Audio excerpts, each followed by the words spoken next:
The U.S. Air Force has announced modernizing the Security Forces vehicle fleet to protect the nuclear arsenal.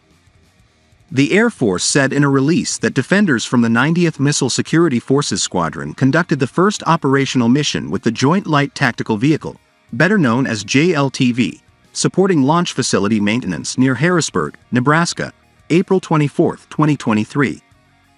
As noted by the release, this is the first step in modernizing the Security Forces vehicle fleet to provide more lethality and security for the nuclear enterprise.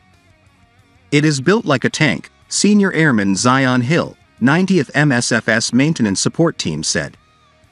When you climb into the Humvee, you are stepping back in time 20 years. The JLTV is like driving the Batmobile into the future to better defend our nation. The JLTV is a new armored truck that is set to replace the aging-up armored high-mobility multi-purpose wheeled vehicle, commonly known as the Humvee.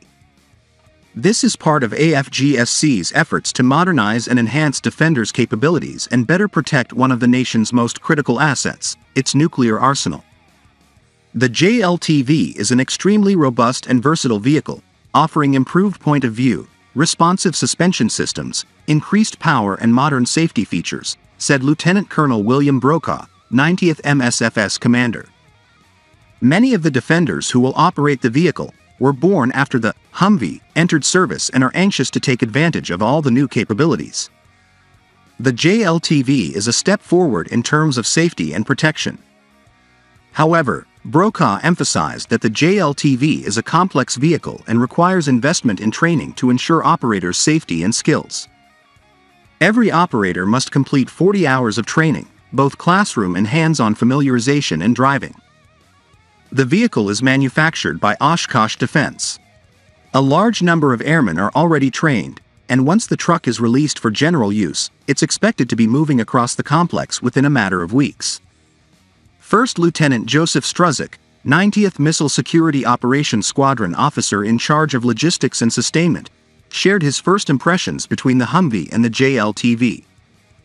It is a night and day difference. When you climb inside a Humvee, you are walking into a historical box, he said. You will see old analog gauges, a classic steering wheel, a center console with a radio. Whereas the JLTV gives defenders a better tool to perform their nuclear security duties. Humvee drivers adjust to the vehicle, while the JLTV adjusts to the driver, according to Struzik. As the JLTV is rolled out across the U.S. military, it will help airmen fit into any joint operations of the future, Brokaw said.